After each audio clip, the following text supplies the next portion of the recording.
You're listening to Explain That by Velocity Legal, the podcast that keeps business owners and professional advisors ahead of the curve in an ever-changing legal landscape. In part one, we discussed family trust elections, and they can look quite administrative until they all go wrong. In this part, we'll be talking about when it all goes wrong and family trust distribution tax. This is one of the most topical areas with significant consequences for clients and advisors. To do so, I'm joined again by Ani Tuna, Special Counsel within Velocity Legal's tax team. Welcome, Ani. Thanks, Andrew. Thanks for having me back. This is a really exciting episode. Well, I think it's exciting, and I think you think it's exciting too. I do. Because there are so many issues here. I think, everyone thought no one really paid too much attention to family trust distribution tax. It's an awful acronym, and now we're just sort of starting to see big stuff in the media about this, both from the ATO and also in the press as well. Yeah, that's right.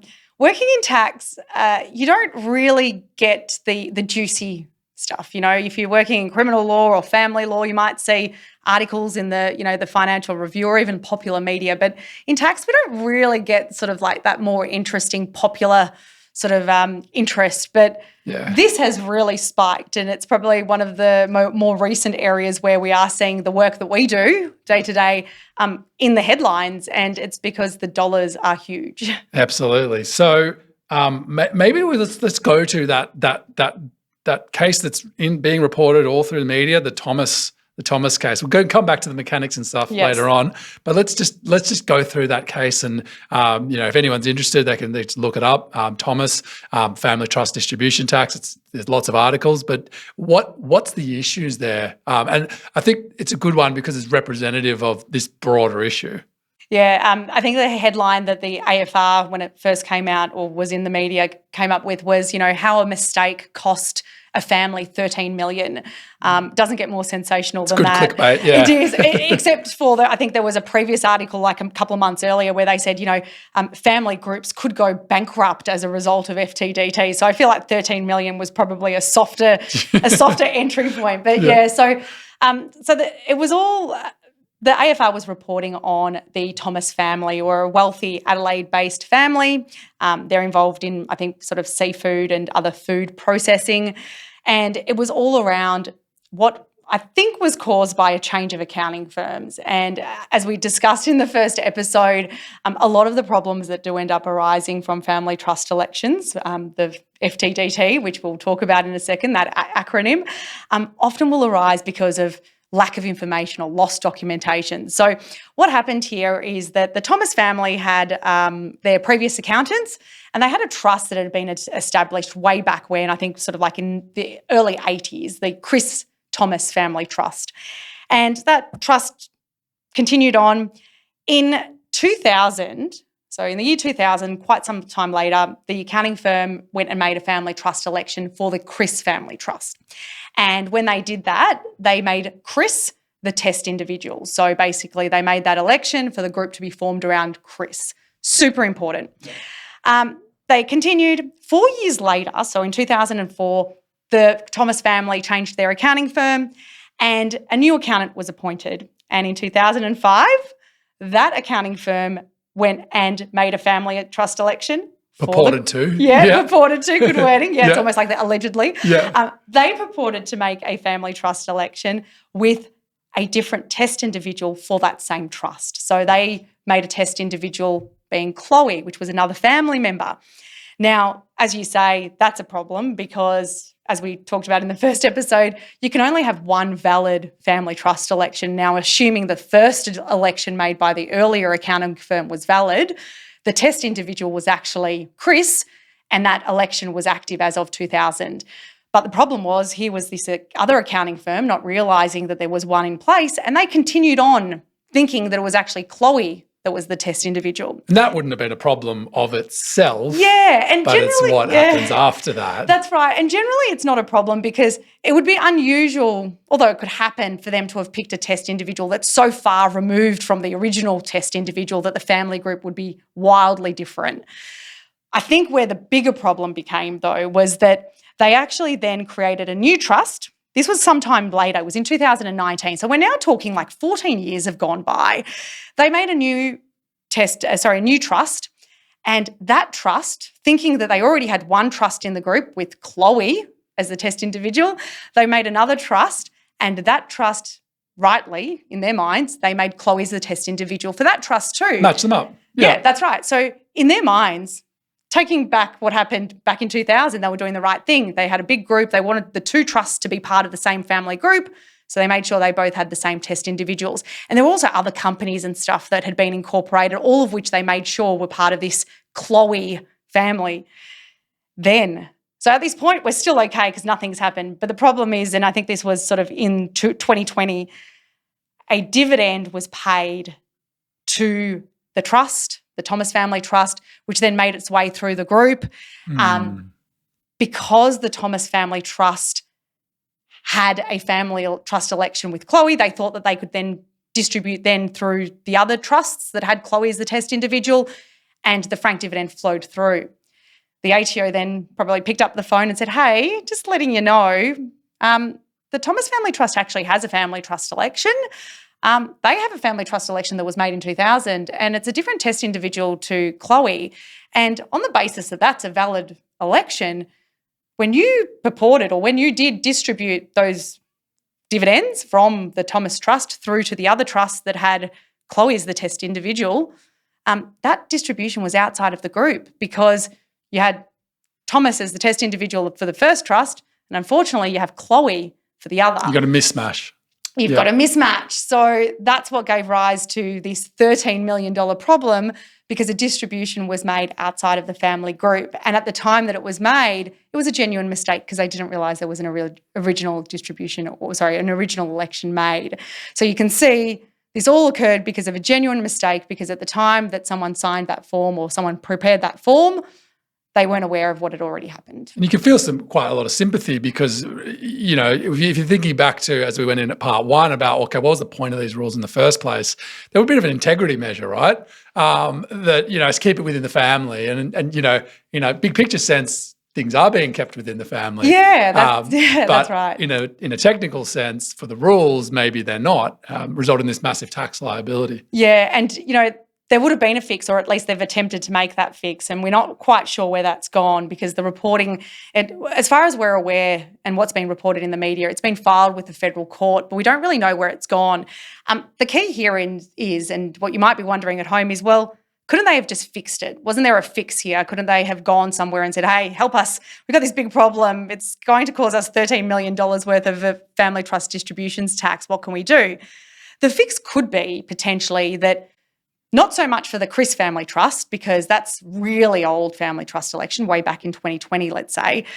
But the newer trust that's got Chloe as the test individual, in some cases you might actually be able to vary the test individual. So in an ideal world, if you find out soon enough that this has occurred, and when I say soon enough, that should generally be within 4 years of the start of the election, you should be able to go back and vary and say, oh, we didn't know at the time, we might need to vary Chloe, we've just realised we'll change it to Thomas. As long as there's nothing made in those 4 years, we should be good. And that's actually what they've done, or we've understood based on the reporting that they've done.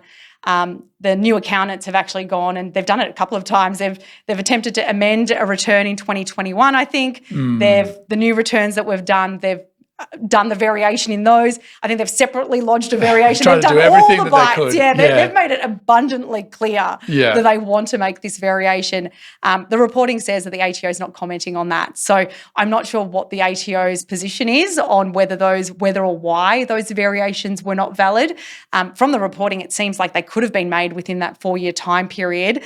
But it'd be interesting to see what the ATO's position is as to why they don't think that variation is valid, because the variation could have been the solve. Yeah, it's interesting. I guess that, you know, the best practice would just be, you know, advice before the big transactions are done, of course. Yeah. But I believe that they've paid the money under protest because of the, you know, otherwise the interest accrues on it and so forth. Yeah. So I think that will be one that's really, really interesting to follow. I wanted to just bring it back to, I guess, I mean, that case is is one. It's sort of the tip of the iceberg, I guess, the one that's reported in the media. But there are so many of these out there, and you don't want to be the one that's in that situation. Can you just step through, I guess, what is family trust distribution tax, and why should we be really worried about it? Yeah, so I guess like all things, actually maybe not so much all things, but as I say to my kids, like, if you're going to get something, you usually have to pay, you have to give something in return. Yep. So we talked about the benefits of a family trust election earlier, and there are quite a few reasons why you'd make one and benefits you get from making a family trust election. But with that comes the cost of doing so, and the cost, so to speak, is that once you create that family and you put your hand up and you say, look, I'm promising to create a family around this particular individual. If you distribute outside of that individual's group, then you're whacked with this, 47%, so the highest marginal tax rate, including your Medicare levy. You're whacked with this tax, family trust distributions tax, almost as a penalty for distributing outside breaching of that your promise. group. Yeah, effectively, that's right. Yeah. So that's what you want to avoid. And the thing about family trust distributions tax that makes it so unique to other types of penalties or taxes that we think of, and it's not actually a penalty, it is actually a tax, is that it actually starts from the day in which, or the assessment for the family trust distributions tax happens pretty much at the time at which you make that distribution. So you don't lodge a tax return or anything like that. If you made that distribution 10 years ago, then your family trust distribution tax assessment arose 10 years ago. It's a debt sitting there that no one knows about. Sitting there, that's right. And I think you've got 60 days for it to be unpaid from 10 years ago to actually pay it, and then if not, interest accrues. Now, I guess you could say it's perhaps a little bit unfair because at the time the taxpayer may not, like the Thomas family, they may not have even realised that what they did was going to result in distributions tax. So not only is the assessment there, but all along they're accruing interest, which is perhaps one of the other reasons why the Thomas family would have just paid the family trust distributions tax to put a plug on any further general interest charge or interest charges accruing. And as we know, you don't want, you might want to remove the risk of doing so and then fight it later, basically. Yeah. It's really interesting, and the point you make that unlike anything else, it's sort of this debt's created out of the ether, and with other sort of tax provisions, if you make a mistake 10 years ago, so long as it's a genuine mistake, then you can have some sort of finality that no one's going to go back and look at it, or they cannot. The ATO cannot go back and amend for it. But this is one where 30 years are running, and it's 30 years could be potentially gone back, and that can blow out even further as this keeps going. Yeah, and it's interesting you say potentially can go back. Interestingly, the ATO doesn't actually have any discretion on the family trust the family trust distributions tax. So yes, they might show some leniency with the interest, which they can in some circumstances, but the actual tax itself, you'll find that they'll just say, sorry, our hands are tied.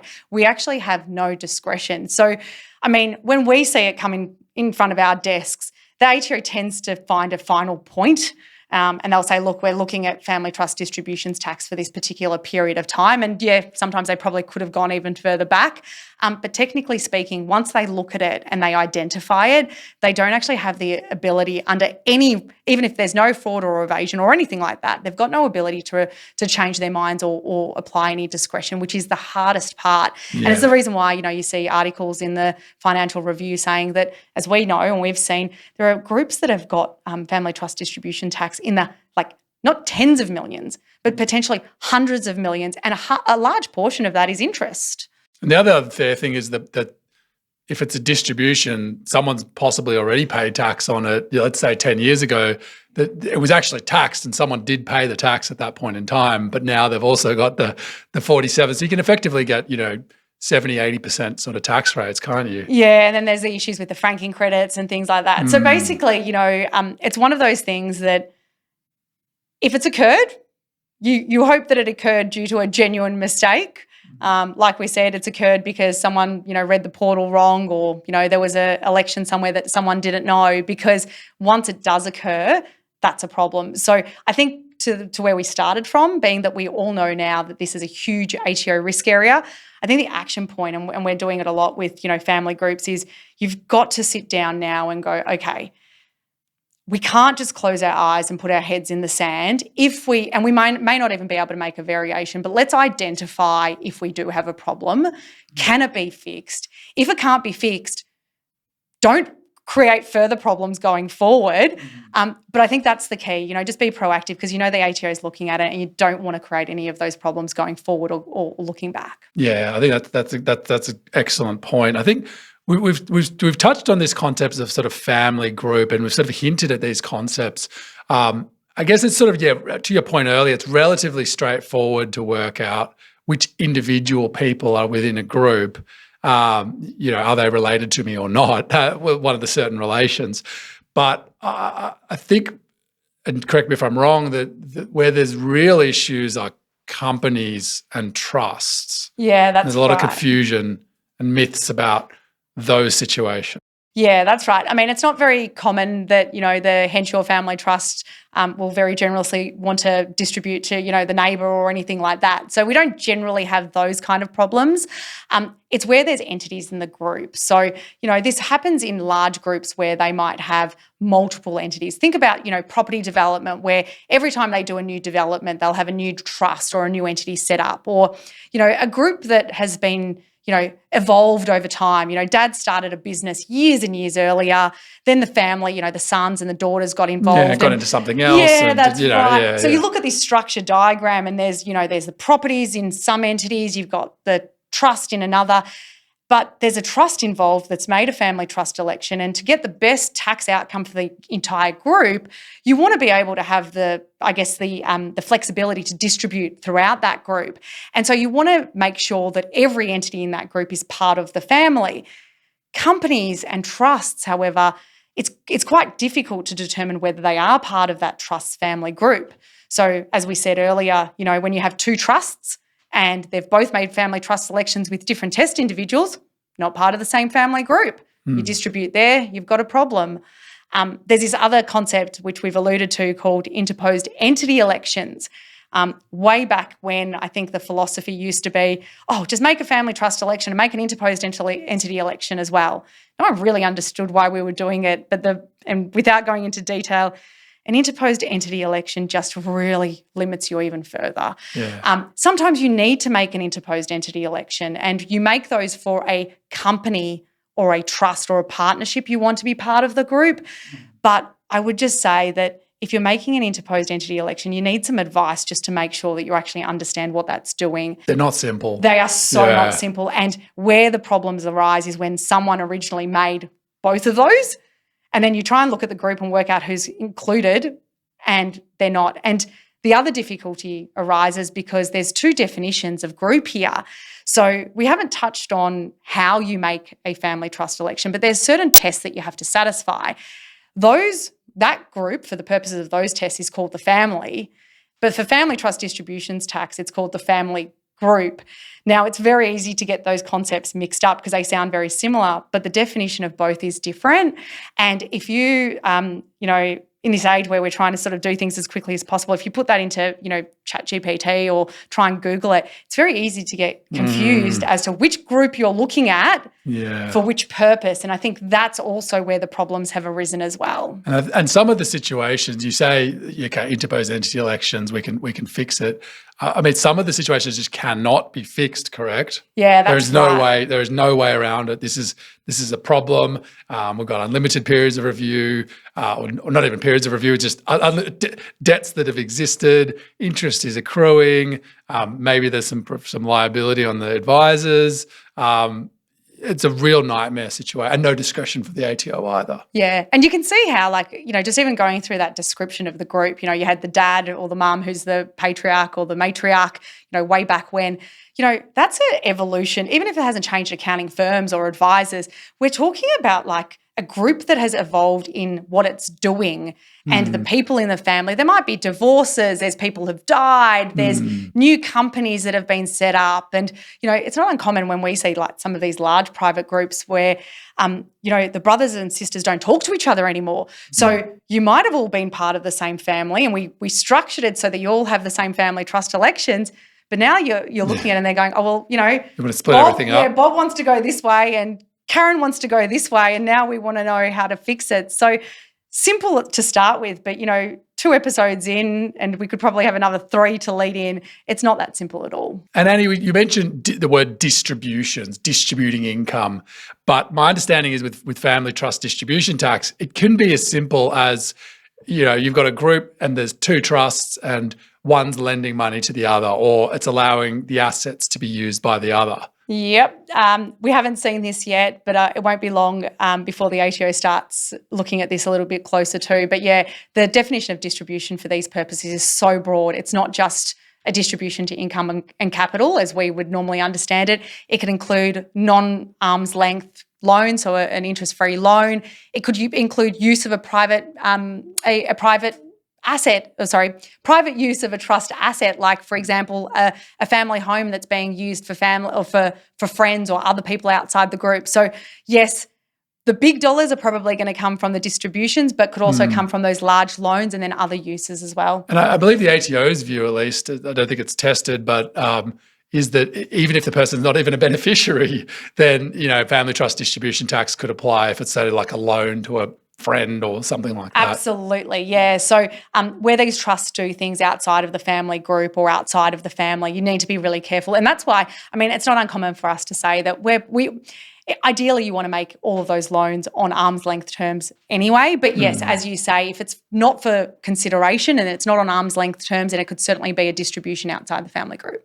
One other question I wanted to ask is, you talked about, okay, you're going to generally have a simpler life if you can align the test individual. If you've got multiple trusts, if you can align the test individual in the family trust elections, you're generally going to have an easier time. Your issues really arise when you've got different ones. So you perhaps say, okay, well, just make sure that never happens. But I think a common situation is you've got someone who's the test individual of one trust and then has passed away, and then another trust wants to be set up. And my understanding is the ATO's view is that you can't nominate a dead person. Yeah, you can't nominate a dead person. However, in practice, I have seen the very last, almost bedside attempt at signing off on a family trust election where you haven't done so. Look, the planning tip is that, in those groups where, and it wasn't unusual back in the earlier days, where you went up high up as possible. So you went to as the highest grandparent as possible. In those groups, you want to be reviewing sort of the age and the health of those individuals. And ideally, if you're in a group that's likely to need other trusts in the future, you just set up discretionary trusts. You might have a bank of, say, 5 or 10 or as many as you might need, very common, and you just set them up as dormant trusts with the test individual as a test individual while they're alive, so that when they do pass, you can continue using those trusts and you have a bank to rely on as you go. And we saw that during COVID. It was one of the things that we were very quickly reviewing was, any private family group that had elderly test individuals, we were just doing as many, setting up as many trusts as we could and setting up structures just to plan for it. Because once they die, they're still a test individual of the original trust, but I can't create any new trusts that have that same test individual. There's so much assumed or concepts that have to be built on to, we've had to spend 2 episodes to essentially get to this point with a lot of assumed knowledge anyway, but trying to explain these concepts, particularly when they're quite unfair to clients, can be really difficult. Yeah, it seems a bit unfortunate to say we get excited. I think I always have to add the disclaimer. Look, I'm excited because it's an interesting area of tax that has a lot of, complexity to it. I'm less excited for the clients because it is often a really unfortunate situation. Yeah. Annie, we're out of time for this episode. We could spend a lot of time talking about family trust distribution tax. If I'm going to ask you for one takeaway, if you're an advisor, what's the number one takeaway? Or I'm a firm believer of if the warnings and the lights are flashing to say family trust elections are in the absolute firing line, and we've just talked about how terrible the consequences could be, I think my tip would be to keep this as your number one thing at the moment in private or family groups where you're reviewing and checking whether there's anything you should be aware of and planning for the future. So this is the point in time where you start to be proactive and fix up anything that needs to be fixed. So get the advice and do what's necessary so you don't end up hopefully at the head of the AFR for a sensational headline. Yeah. I think that's a well said, well put. I wanted to thank you once again for being part of this episode. And I encourage any listeners to reach out to Ani if they have any questions about family trust elections or family trust distribution tax. Fantastic. Thank you very much. Appreciate it, Andrew. Thanks for having me on.